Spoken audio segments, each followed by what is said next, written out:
TYBA subject Persian semester second.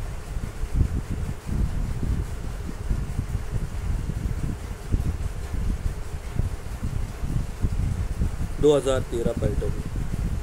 پیام مشرق کی نظم ہے اگر خواہی حیات اندر خطر زی.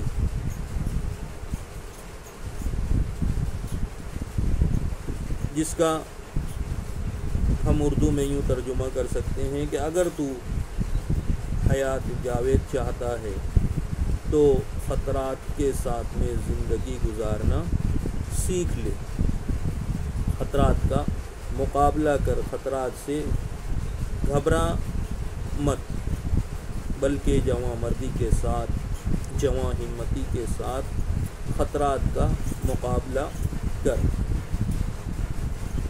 یہاں پر علامہ اقبال جو ہیں وہ انسان کو پیغام دے رہے ہیں اس کی اپنی خودی کو مستحکم کرنے کا، اس کی اپنی خودی کو پروان چڑھانے کا.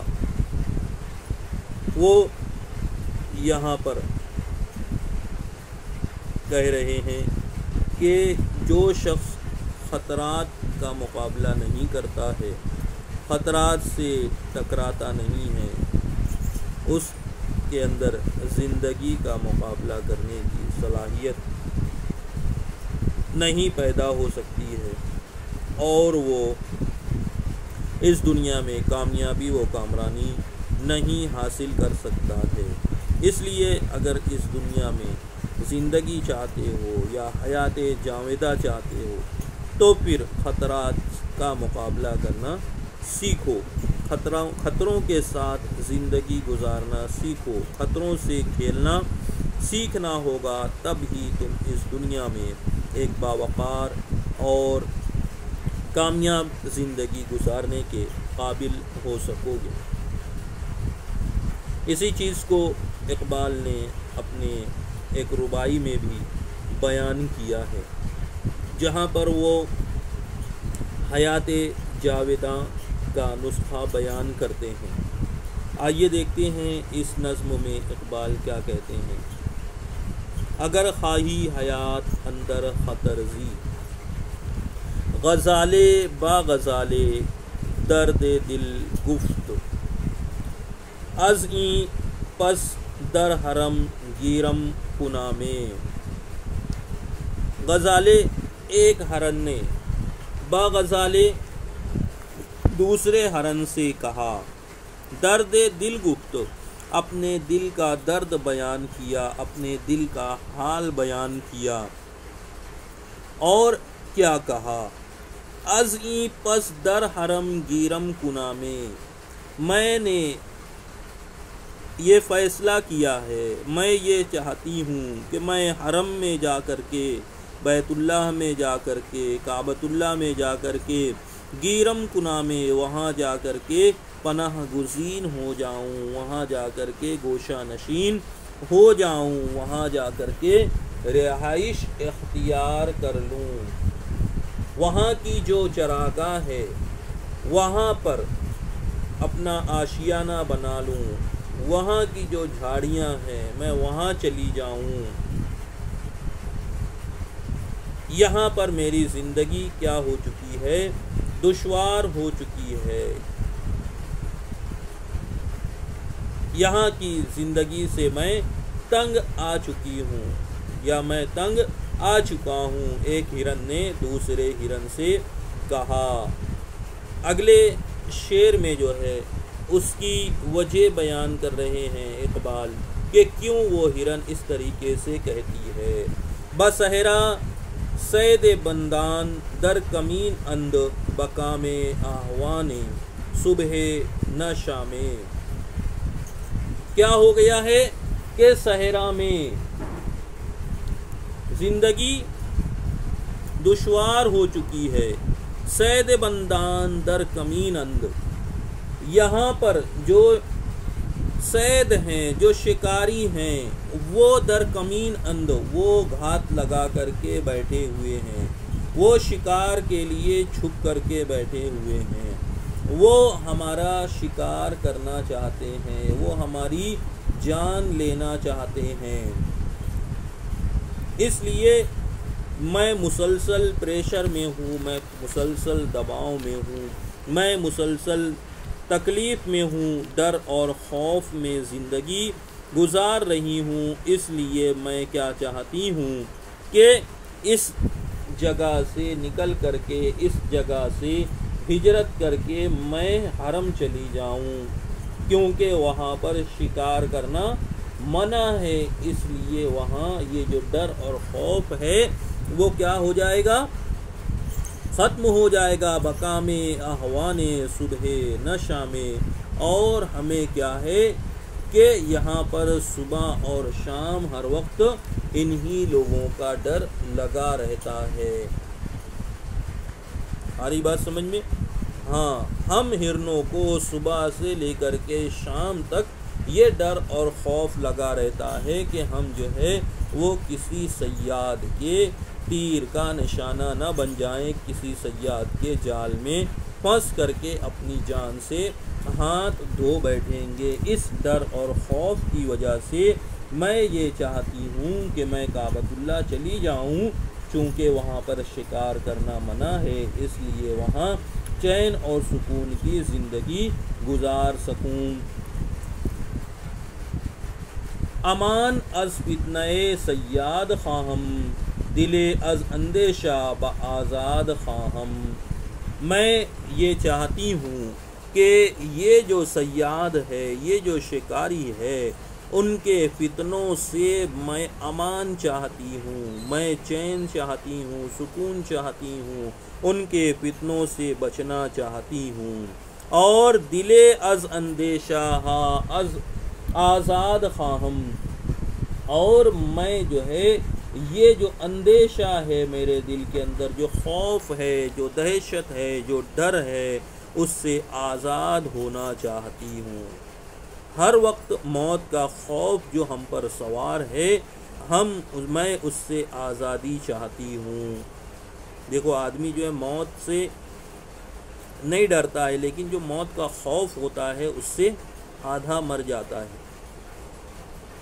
بات سمجھ میں آ رہی ہے؟ تو یہ ڈر کر کے جو ہے اور خوف کے سائے میں میں زندگی گزارنا نہیں چاہتی ہوں۔ اس لیے میں چاہتی ہوں یہاں سے نکل کر کے دوسری جگہ کعبۃ اللہ میں مکہ کی طرف ہجرت کر جاؤں۔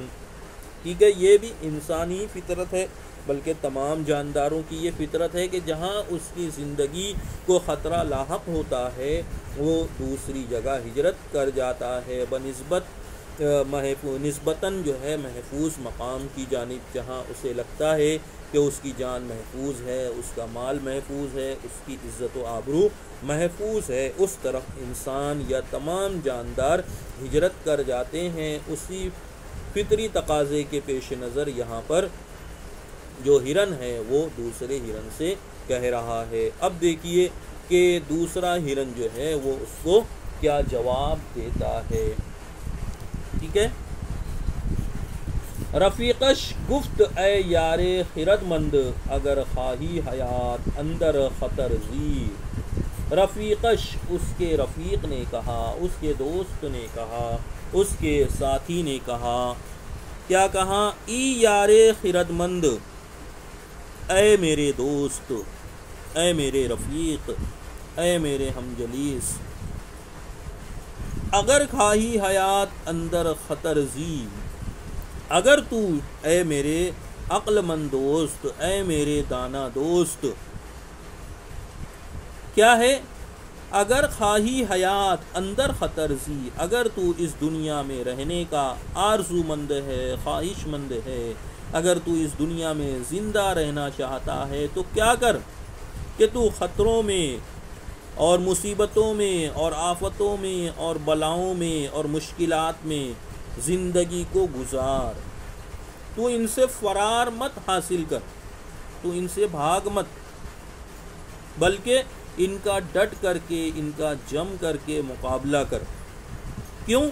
کیونکہ ان مصائب کا، ان مشکلات کا مقابلہ کرنے میں ہی زندگی کا لطف ہے، زندگی کا چارم ہے، زندگی کا حسن اسی میں پوشیدہ ہے۔ کیوں؟ کیونکہ اگر تو کیا کرے گا، ان خطرات سے فرار اختیار کرے گا تو تیری خودی پروان نہیں چڑھے گی، تیرے اندر جو ہے وہ خود اعتمادی اور کانفیڈنس پیدا نہیں ہوگا۔ اس لیے تو کیا کر، ان خطرات کے ساتھ ان کا مقابلہ کرتے ہوئے زندگی گزارنے کا حوصلہ اور امنگ اپنے اندر پیدا کر۔ دمادم خویشتن را برفسان زن، از تیغ پاک گوہر تیز ترزی۔ اور کیا ہوتا ہے، میں تجھ کو بتاتا ہوں کہ اپنے آپ کو دمادم مسلسل متواتر کیا کر، بر فسان زن، کہ اپنے آپ کو مسلسل کنٹینیو تسلسل کے ساتھ تواتر کے ساتھ کیا کر، وہ جو فسان ہوتا ہے، وہ جو سان ہوتا ہے، جس بر فسان، سان جس کو ہم لوگ کہتے ہیں، سان کا جو پتھر ہوتا ہے جس پر تلوار وغیرہ کو تیز کیا جاتا ہے، اس پر خود کو جو ہے وہ مسلسل رگڑ، تلوار وغیرہ تیز کرنے کے لیے اس کو ہم لوگ جو ہے رگڑتے ہیں اس کے اوپر، تو اس سے کیا ہوتا ہے، اس میں دھار آ جاتی ہے، وہ تیز ہو جاتی ہے۔ تو وہ دوسرا ہرن جو ہے وہ وہی کہہ رہا ہے اپنے دوستوں سے کہ یہ جو مصائب ہیں، یہ جو آلام ہیں، یہ جو پریشانیاں ہیں، یہ کیا کرتی ہیں، تجھ کو پالش کرتی ہیں، تجھے جو ہے جلا کر کے کندن بناتی ہیں، تیری خودی کو تیز کرتی ہیں۔ از تیغ پاک گوہر تیز ترزی، اور تیرے اندر جو خودی ہے اس کو کیا کرتے ہیں، تیرے اندر جو صلاحیتیں ہیں، جو خوبیاں ہیں، اس کو یہ تیز تر کرتی ہیں۔ کون؟ یہ مصائب، یہ آلام، یہ پریشانیاں، یہ تکالیف۔ سمجھ میں آ رہا ہے کہ ہیرا جو ہوتا ہے وہ آگ میں جل کر کے ہی کندن بنتا ہے، اسی چیز کو یہاں پر کوئلہ جو ہے وہ آگ میں ہی جل کر کے کندن بنتا ہے، اسی چیز کو یہاں پر دوسرا ہرن اپنے دوست سے کہہ رہا ہے۔ خطر تاب و تمہارا امتحان است، عیار ممکنات جسم جاں است۔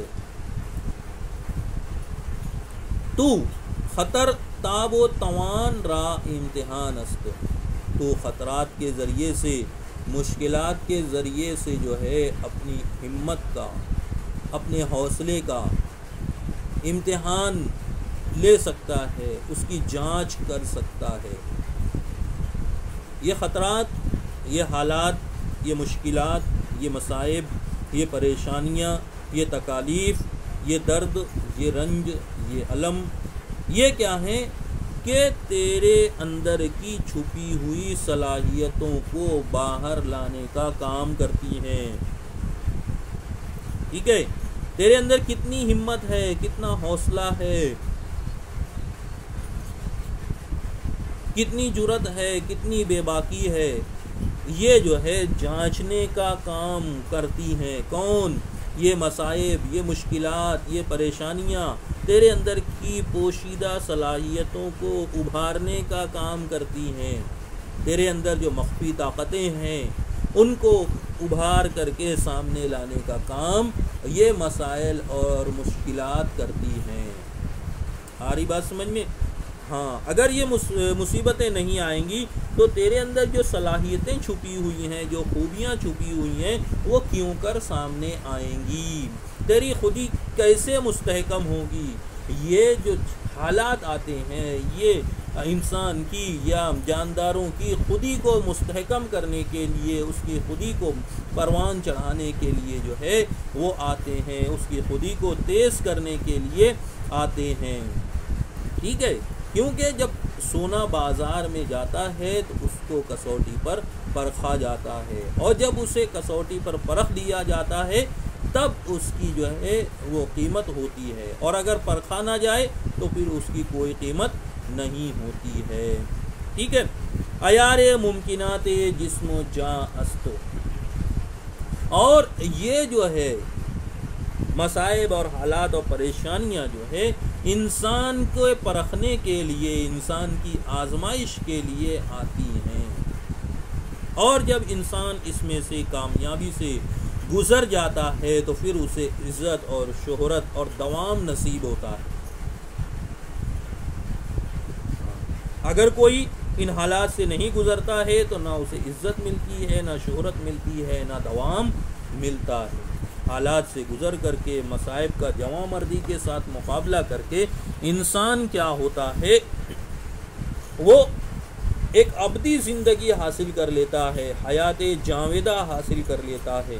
اس کا نام تاریخ میں امر ہو جاتا ہے کہ فلاں شخص ہے جس نے حالات کا مقابلہ کیا، جس پر مصیبتوں کے پہاڑ ٹوٹے، اس کے باوجود اس نے کیا کیا کہ ان کا حالات کا جم کر کے، ڈٹ کر کے مقابلہ کیا اور مصائب کو، پریشانیوں کو شکست دی، اور جو ہے سرفراز و کامران رہا۔